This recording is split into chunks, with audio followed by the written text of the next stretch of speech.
రెడ్డిగా ఉమ్మడి ఆంధ్రప్రదేశ్లో సంచలనం రేపిన ఓబులాపురం మైనింగ్ కేసులో 5గురికి హైదరాబాద్ నాంపల్లి సిబిఐ కోర్టు అయితే దోషులుగా తేలుస్తూ తీర్పును వెలువరించింది. ఇక ఇద్దరిని నిర్దోషులుగా ప్రకటించింది. A2గా గాలి జనార్దన్ రెడ్డి, A7గా పిఏ అలీఖాన్, A3గా విడి రాజగోపాల్, A1గా శ్రీనివాసరెడ్డి ఓబులాపురం మైనింగ్ కంపెనీని దోషులుగా ప్రకటిస్తూ ఇక తీర్పునైతే మాజీ మంత్రి సబితా ఇంద్రారెడ్డికి, అదేవిధంగా మాజీ ఐఏఎస్ అధికారి కృపానందకు క్లీన్ చీట్ అయితే ఇచ్చింది. 2004-2009 మధ్య గనుల శాఖ మంత్రిగా సబితా పనిచేశారు. అయితే ఈ కేసులో నిందితురాలుగా ఉన్న ఐఏఎస్ అధికారిని శ్రీలక్ష్మిని ఇప్పటికే హైకోర్టు నిర్దోషిగా ప్రకటించింది. వీరిలో ఒక నిందితుడు లింగారెడ్డి మృతి చెందాడు. ఇక మిగిలిన 7గురిలో ఇద్దరికి సిబిఐ కోర్టు క్లీన్ చీట్ ఇవ్వగా మిగిలిన 5గురిని దోషులుగా తేల్చింది. రైట్, ఇదే అంశానికి సంబంధించి పూర్తి అప్డేట్స్ మా ప్రతినిధి సాగర్ అందిస్తారు. సాగర్,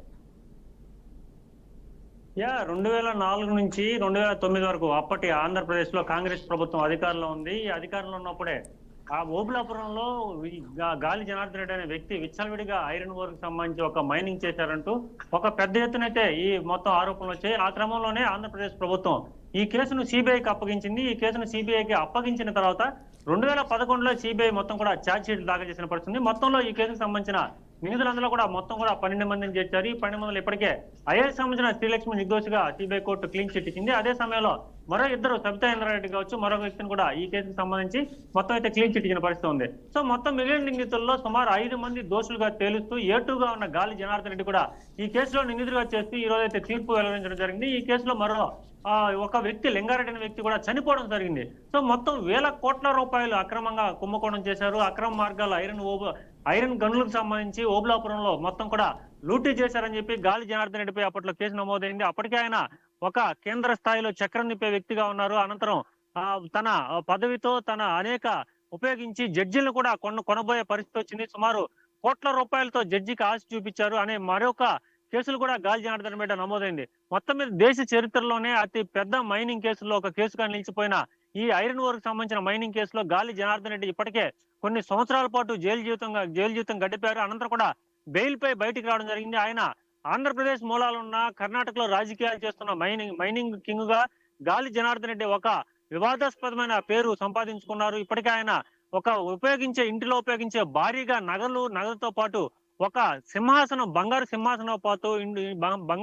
సింహాసనాలతో పాటు ఇంటి మొత్తం కూడా కొన్ని చోట్ల బంగారంతో పేర్చిన పరిస్థితి కూడా ఉందని చెప్పి అప్పట్లో సిబిఐ అనేక కేసులు నమోదు చేసింది. దీనికి సంబంధించి అనేక ఆధారాలు కూడా సేకరించింది. సుదీర్ఘంగా కొనసాగిన కేసు అంటే సుమారుగా 13 సంవత్సరాల పాటు ఈ కేసు కొనసాగింది. భారతదేశ న్యాయ చరిత్రలో అత్యంత కాలం కొనసాగిన కేసులు ఇది కూడా ఒకటి నిలవబోతుంది. కానీ చివరికి దోషులుగా తెలుస్తూ 5 మందికి శిక్షలు విధిస్తూ ఈ రోజు న్యాయస్థానం చేసిన ఈ తీర్పు అయితే ఒక చారిత్రాత్మక తీర్పుగా చెప్పవచ్చు.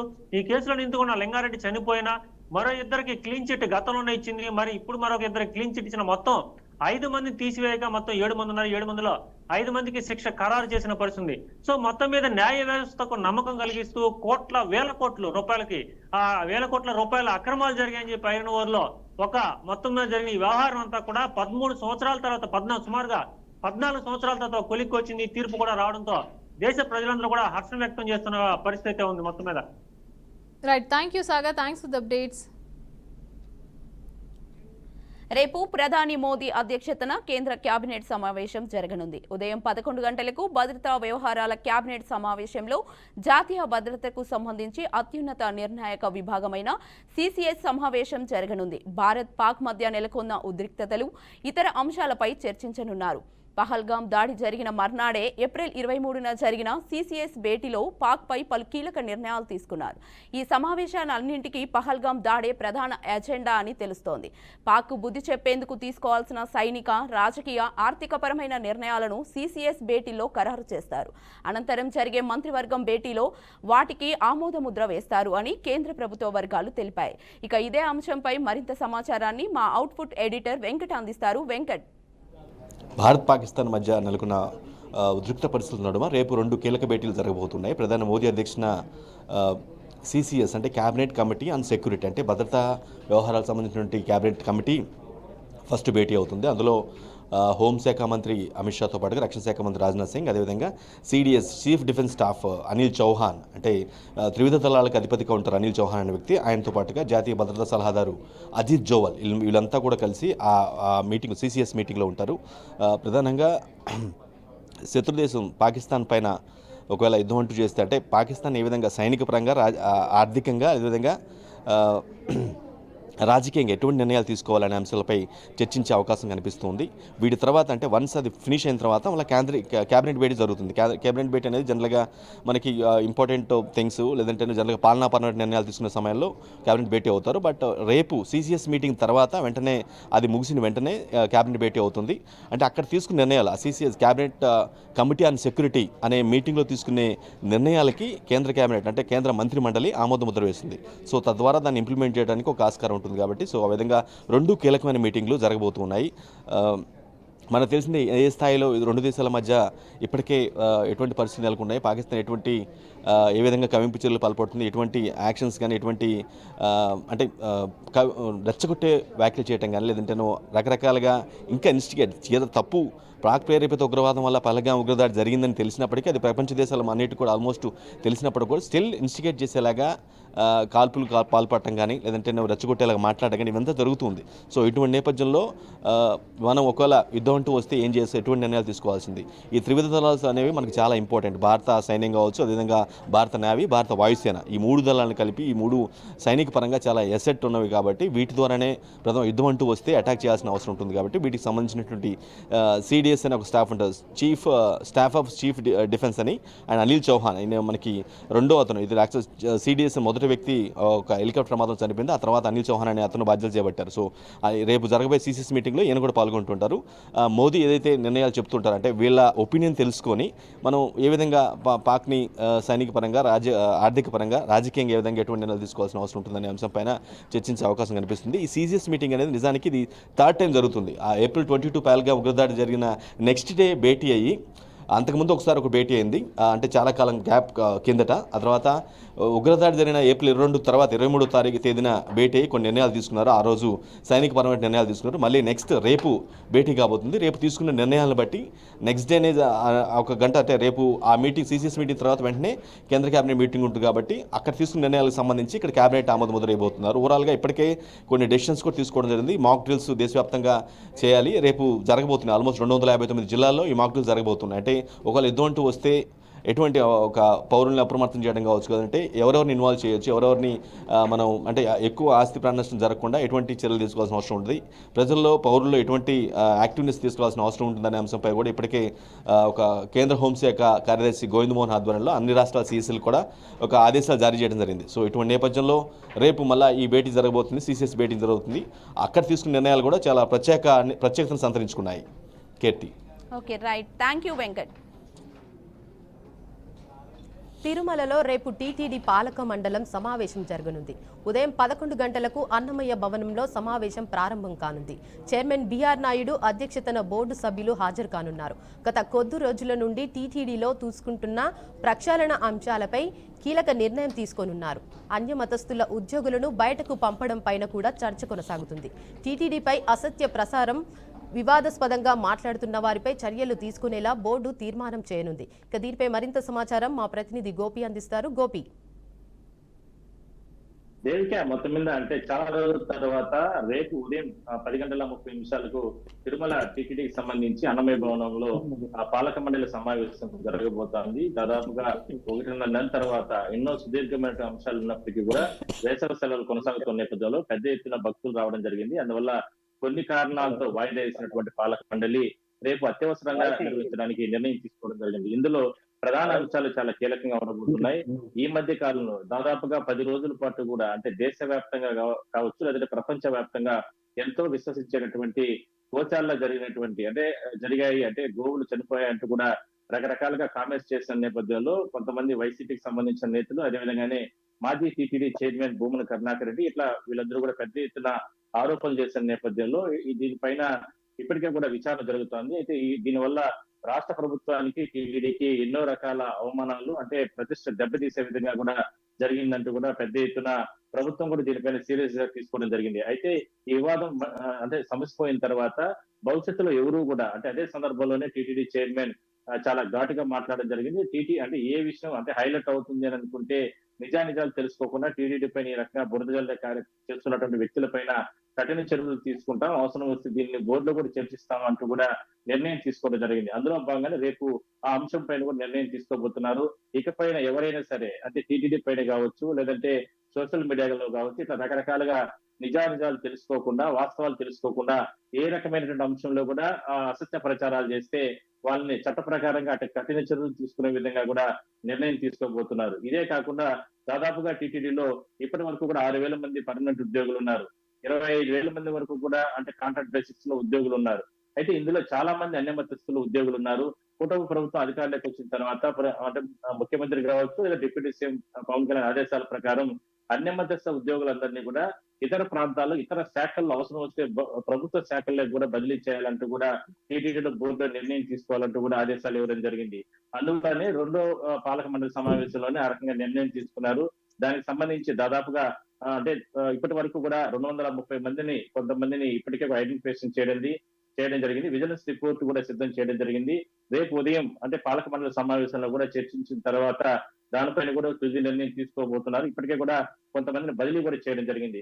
ఇట్లా ఇవే కాకుండా ఇంకా చాలా అంశాలకు సంబంధించి, ఎందుకంటే టూరిజం శాఖకు సంబంధించి అంటే తిరుపతిలో ఒక ముంతాజ్ హోటల్ కి దాదాపుగా 34 ఎకరాలు టీటీడీ భూమిని గత వైసీపీ ప్రభుత్వంలో కేటాయించడం జరిగింది. అయితే తిరుమల శేషాచల అటవీ ప్రాంతంలో కొండల మధ్యన అంటే కింద భాగంలో ఆ స్టార్ హోటల్ నిర్మాణాలు చేస్తే పవిత్రమైనటువంటి తిరుమలకి అపవిత్రం అవుతుందంటూ కూడా రకరకాల కామెంట్స్ చేయడం జరిగింది. ముస్లిం సంబంధించినటువంటి ముంతాజ్ హోటల్ నిర్మాణాలు ఇక్కడ వద్దు అంటూ కూడా పెద్ద ఎత్తున హిందువులు ఆందోళన చేయడం జరిగింది. దీన్ని ప్రస్తుతానికి రద్దు చేయడం జరిగింది. ఇది రద్దు చేసిన తర్వాత ప్రభుత్వానికి సిఫారసు చేస్తారు. దాని తర్వాత అదే ప్రాంతంలోనే భక్తులకు అవసరానికి సంబంధించి కొన్ని డార్మెటరీ నిర్మాణాలు చేపట్టబోతున్నారు.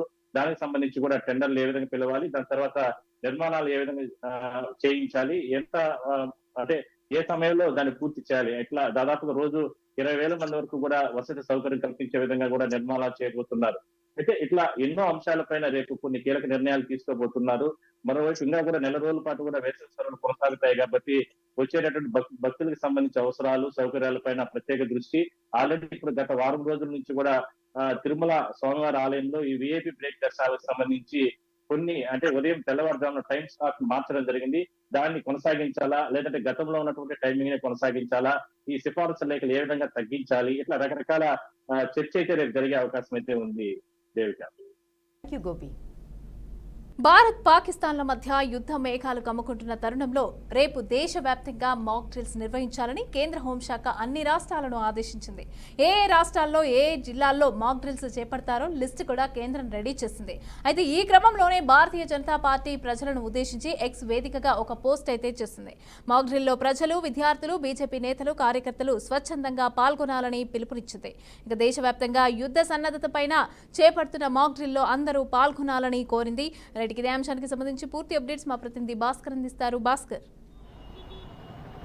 మమతా, భారత్ పాకిస్తాన్పై యుద్ధానికి ఇప్పటికే రంగం సిద్ధం చేసుకున్న పరిస్థితి. దానిలో భాగంగా రేపు దేశవ్యాప్తంగా అన్ని జిల్లాల్లో మాక్ డ్రిల్ చేయాలని చెప్పేసి కేంద్ర హోంశాఖ నిర్ణయించిన పరిస్థితి. దానిలో భాగంగా రేపు అన్ని జిల్లాలకు సంబంధించి అన్ని రాష్ట్రాల్లో అన్ని జిల్లాల్లో కూడా మాక్ డ్రిల్ చేయాలని చెప్పి నిర్ణయించడంతో పూర్తిగా రాష్ట్ర ప్రభుత్వాలు దానికి రంగం సిద్ధం చేసుకున్న పరిస్థితి.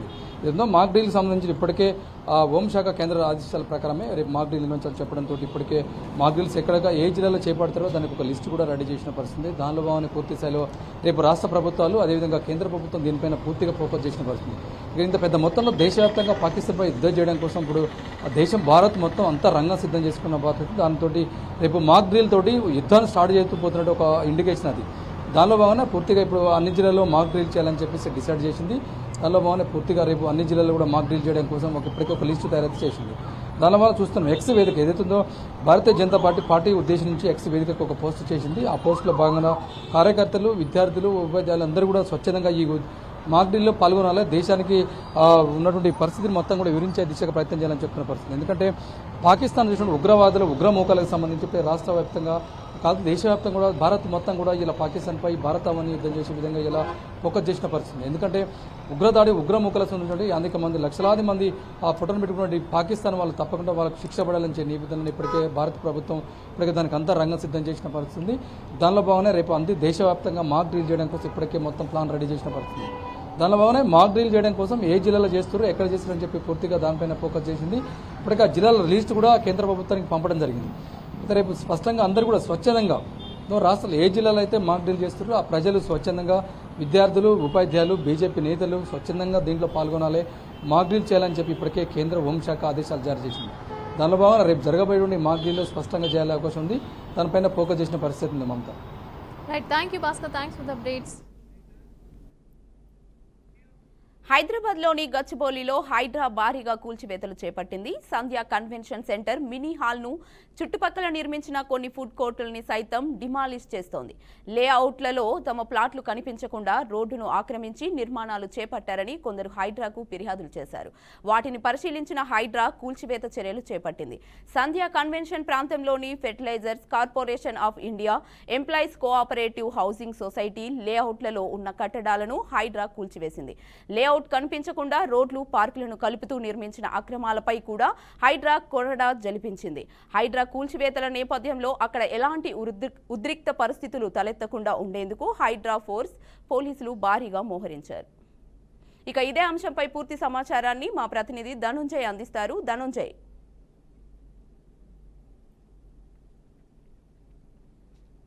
కీర్తి, మనం చూస్తున్నాం. ఎందుకంటే ఇప్పుడు రాష్ట్ర వ్యాప్తంగా చూస్తుంటే హైడ్రా కూల్చివేతల పరంపర కొనసాగుతుందని చెప్పొచ్చు. హైదరాబాద్ ప్రాంతంలోని గచ్చిబౌలిలో హైడ్రాకు సంబంధించిన కూల్చివేతల పరంపర కొనసాగడంతో ఒక్కసారిగా ఆ పరిసర ప్రాంతాల్లో ఉద్రిక్త వాతావరణం నెలకొంది. ఎందుకంటే ప్రధానంగా అక్కడ సంధ్య కన్వెన్షన్ హాల్ వద్ద జరుగుతున్న కూల్చివేతల పరంపర కొనసాగుతుంది. ఎందుకంటే ఇప్పటికే హైడ్రాకు సంబంధించిన అధికారులతో పాటు పోలీసులు భారీగా మోహరించారు. అందులో భాగంగానే ఏదైతే హైడ్రాకు సంబంధించిన ఫోర్స్ నివేదికల ఆధారంగానే ఈరోజు హైడ్రాకు సంబంధించిన కూల్చివేతల పరంపర మాత్రం కొనసాగుతుంది. ఎందుకంటే అనేక ప్రాంతాల్లో ఆక్రమణలు కొనసాగిస్తున్న వారిపై కొరడా చూపించేందుకు హైడ్రా పూర్తి స్థాయిలో సందర్భమవుతున్న నేపథ్యంలో ఈ రోజు మళ్ళీ ఒక్కసారిగా హైడ్రా ఏదైతే సంధ్యకు సంబంధించిన కన్వెన్షన్ హాల్ ను కూల్చివేయడం ఒకసారి ఉద్రిక్తంగా నెలకొందని చెప్పొచ్చు. ఎందుకంటే అక్కడ పరిసర ప్రాంతాల్లో పోలీసులు భారీగానే మోహరించారు. ఎందుకంటే చుట్టుపక్కల ప్రభుత్వ భూమిని ఆక్రమించుకొని, అదేవిధంగా ప్రభుత్వానికి సంబంధించిన భూమితో పాటు హైడ్రాకు సంబంధించిన పరిసర ప్రాంతాల్లో ఉన్న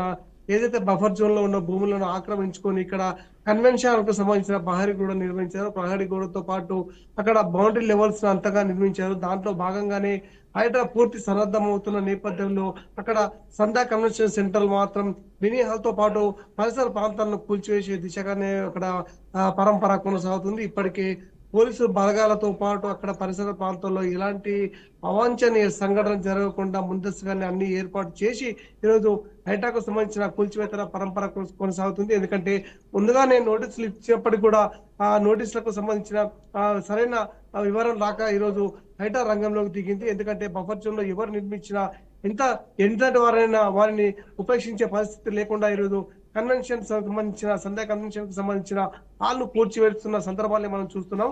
ఒక్కసారిగా అక్కడ పరిసర ప్రాంతాల్లో కూల్చివేతల పరంపర కొనసాగడంతో అధికారులకు పూర్తి స్థాయిలో భద్రతను మాత్రం పోలీసులు ఏర్పాటు చేశారు. ఎందుకంటే ఎక్కడ ఎలాంటి ఇబ్బందులు కలగకుండా ముందస్తుగానే ఏర్పాటు చేశారు. ఎందుకంటే పెద్ద జేసీబీలతో కన్వెన్షన్ కు సంబంధించిన మినీ హాల్ కూల్చివేస్తున్న దృశ్యాలను మనం చూస్తున్నాం. ఎందుకంటే పరిసర ప్రాంతాల్లో ఉన్న బౌండరీతో పాటు మిగతా ప్రాంతాలను సైతం ఎప్పటికప్పుడు కూల్చేసి ఏదైతే ఉన్నా దాంట్లో ఏదైతే ప్రభుత్వానికి సంబంధించిన బఫర్ జోన్ లో ఉన్న వాటిని పూర్తి స్థాయిలో కూల్చివేసే ప్రక్రియ మాత్రం కొనసాగుతుంది.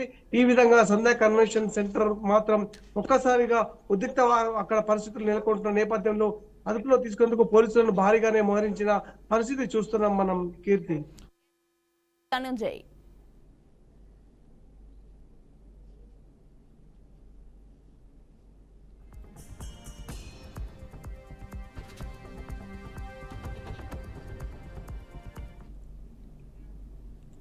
ఆపరేషన్ కగార్ భాగంగా తెలంగాణ, ఛత్తీస్గఢ్ రాష్ట్రాల సరిహద్దులోని కర్రిగుట్టలో కేంద్ర బలగాలు చేపడుతున్న కూంబింగ్ నిర్వాహమంగా కొనసాగుతూనే ఉంది.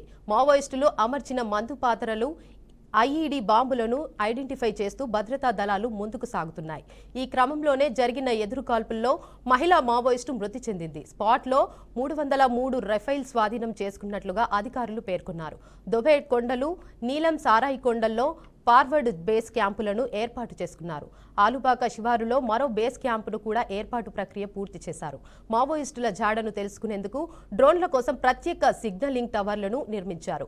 సిఆర్పీఎఫ్ కు చెందిన ప్రత్యేక K9, K3 డాగ్ స్క్వాడ్ల బృందాలతో సెర్చ్ ఆపరేషన్ నిర్వహిస్తున్నారు. కర్రిగుట్టలో వందల సంఖ్యలో మావోయిస్టులు భూగర్భ బంకర్లు ఉన్నట్లుగా సమాచారం అందడంతో ముందు ఆ బంకర్ల గుర్తింపునకు సిఆర్పీఎఫ్ దళాల వేట కొనసాగుతుంది. ఇక దీనిపై మరింత సమాచారాన్ని మా అవుట్పుట్ ఎడిటర్ వెంకట్ అందిస్తారు. వెంకట్, మావోయిస్టుల ఎరువేతి లక్ష్యంగా కేంద్ర ప్రభుత్వం చేపట్టినటువంటి ఆపరేషన్ కగార్ కొనసాగుతుంది.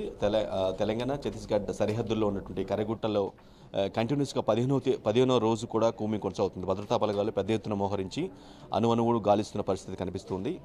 డ్రోన్లు సహాయంతో మావోయిస్టులు ఎక్కడ తలదాచుకున్నారు ఏంటి, వాటిపై ఆ జాడ గురించి కూడా మొత్తం అన్వేషిస్తున్న పరిస్థితి కనిపిస్తుంది. నిజానికి 3-4 days బ్యాక్ ఆపరేషన్ కాగార ముగిసింది, ఇక లేదు మొత్తాన్ని అక్కడ వైపౌట్ చేసామనే ఒక వార్త వచ్చినప్పుడు కూడా అది ఒక వార్తలనే మిగిలిపోయింది. బట్ స్టిల్ కొనసాగుతుందనే ఒక వార్త అయితే కనిపిస్తుంది. ఈరోజు కూడా కొన్ని మందు పాత్రలు అంటే ఆ కర్రిగుట్ట ప్రాంతం ఒక మావోయిస్టులకు ఆవాసంగా చేసుకున్నారు.